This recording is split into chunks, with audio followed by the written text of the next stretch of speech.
काली नजर। माँ, माँ। अरे क्या माँ माँ कर रहा है? बकरी का बच्चा है क्या? अरे माँ, मजाक छोड़ो। मुझे फाइनली वो मेन चौराहे वाली दुकान मिल गई है। अब देखना, आपका बेटा दुगनी स्पीड से पैसा कमाएगा। ओफो, ये क्या? मेरी ऑनलाइन मेकअप क्लास चल रही है। इतनी जोर से क्यों बोल रहे हो आप दोनों? अरे मेरी धर्म पत्नी जी, मेकअप क्लास बाद में करना। वो चौराहे वाली दुकान मिल गई है हमको। अरे वाह! रुको, मैं अपनी माँ को फोन लगाकर बता देती हूँ। अरे मैं भी अपने रिश्तेदारों को बता देती हूँ। कितनी खुशी की बात है। हाँ हाँ, मैं भी अपने दोस्तों को बता देता हूँ। 1 हफ्ते बाद रजिस्ट्री है। बस, घर में खुशी का मौका था। उन तीनों ने अपने अपने फोन उठाए और लोगों में बात फैलाना शुरू कर दिया। और रही सही कसर, श्वेता बहू ने अपने पड़ोस में सबको बताकर कर दी। अरे वर्मा आंटी, अब हम भी जल्दी कार ले लेंगे। घर का रेनोवेशन होगा और ठाट से रहेंगे हम भी। अरे, ऐसा क्या हुआ? लॉटरी बाटरी लग गई है क्या? अरे, इस बार चौराहे वाली मॉल में हमको भी दुकान मिल गई है। दुकान नंबर 21, जो एकदम चौराहे पर है। अब ग्राहक बढ़ेंगे तो आमदनी भी बढ़ेगी ही ना। अरे वाह, कितनी खुशी की बात है। मैं बहुत खुश हूँ तुम्हें इतना खुश देख के। बाकी एक बात कहूँ, सबको मत बताते फिरना। किसी की नजर लग जाएगी तो खुशी की खबर वापस लौट जाएगी। हैं? ऐसे थोड़ी ना होता है। अब डरा रही हो। अरे सही कह रही हूँ। काली नजर कहते हैं इस चीज को, जब आप किसी को कुछ बताओ और वो काम बिगड़ जाए। अरे लेकिन मैं तो। तुमने सबको बता दिया ना? हाँ, फोन लगा लगा के। अब बच के रहना। काली नजर बड़ी खतरनाक होती है।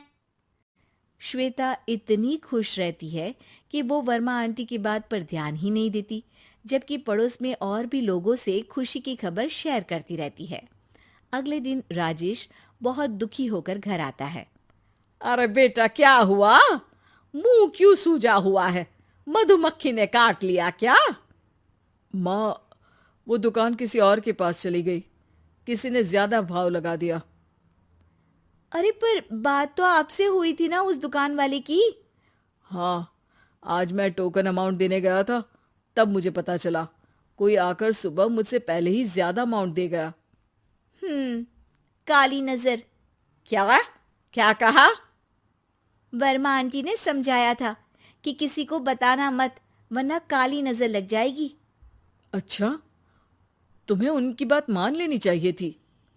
उनकी बात मान लेती, लेकिन उसके पहले ही सबको बता चुके थे ना हम तीनों। अरे अगली बार से ध्यान रखेंगे। कोई भी नई चीज होगी तो किसी को नहीं बताएंगे। तीनों कुछ दिन ऐसे ही रहते हैं, पर एक दिन श्वेता को एक मेल आता है। राजेश, मेरा ऑनलाइन मेकअप कोर्स कंप्लीट हो गया। अब मैं खुद का पार्लर खोल सकती हूँ। अरे वाह, अपने मोहल्ले में ही खोलते हैं। ये जो घर के सामने दुकान है ना, वहीं। हाँ, यहाँ सस्ती भी मिल जाएगी। अगले दिन श्वेता वर्मा आंटी के पास जाती है, मिठाई का डब्बा लेकर।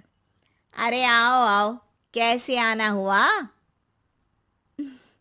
जोर से नहीं बोलूंगी। वो सामने वाली दुकान है ना, वहां मैं अपनी पार्लर की दुकान खोलने वाली हूँ। उसकी मिठाई है। अरे वाह, बहुत बधाई हो तुमको। हाँ, मैं कमाने लगूंगी तो राजेश पर पूरे घर का बोझ नहीं रहेगा ना आंटी जी। ये तो है। पर ये बता कि तूने ये बात किसी और को तो नहीं बताई ना? अरे नहीं नहीं, पिछली बार गलती कर दी थी। काली नजर लगी किसी की और राजेश के हाथ से वो दुकान चली गई थी। सबको मत बताना। चलो मैं चलती हूँ, कल दुकान की बात करने भी तो जाना है। अगले दिन श्वेता दुकान के लिए मालिक से बात करने जाती है। अरे लेकिन दुकान तो हम कल रात को ही किसी को दे चुके हैं। कल ही? हाँ, कल ही। 2 दिन बाद कोई यहाँ पार्लर भी खोल लेगा। अब कहीं और दुकान देख लीजिए। अरे पर हमको भी तो पार्लर ही खोलना था। हाँ भाई, ये एक ही दुकान है, आधी आधी तो नहीं दे सकता ना मैं। राजेश और श्वेता घर पर हताश होकर आ जाते हैं। इस बार तो किसी को बताया भी नहीं था, अब किसकी काली नजर लग सकती है। सुनो, तुमने माँ को बताया था क्या? अरे कैसी बात कर रही हो, माँ की नजर थोड़ी ना लगेगी। पक्का तुमने किसी को नहीं बताया था ना? सिर्फ वर्मा आंटी को बताया था, उन्होंने ही मुझे किसी को नहीं बताने को कहा। अरे यार, तुम भी सही हो, मेरी माँ को नहीं बताने को कह रही हो, पर वर्मा आंटी को बताना तुम्हें जरूरी लगा। अरे वर्मा आंटी ने ही तो काली नजर के बारे में बताया था ना, वो हमेशा हमारा भला ही तो चाहती है। मेरी माँ भी हमारा भला ही चाहती है। अरे पर चिल्ला क्यों रहे हो? बात नहीं कर सकते क्या आराम से? नहीं आता वो आराम से बात करना, और करना भी नहीं चाहता हूं मैं। दुकान जाने का दुख गुस्से में बदल गया था और राजेश और श्वेता में बात बंद हो गई थी। 2 दिन बाद मोहल्ले में पार्लर का इनॉग्रेशन हुआ, जिसमें मोहल्ले के सभी लोगों को बुलाया गया, पर श्वेता, राजेश और माँ नहीं जाते। माँ, अंदर आ जाओ, क्या देख रही हो? अरे नया पार्लर देख रही हूं अपने आंगन से। देखो, माँ को दूसरे का सुख देखने में कितना मजा आ रहा है, मेरा दुख नहीं दिख रहा इन्हें। यहाँ मेरा पार्लर भी तो हो सकता था। अरे चुप रहो यार, हर बात में लड़ाई क्यों ढूंढ रही हो? राजेश और श्वेता फिर बहस करने लगते थे। तभी माँ ने दोनों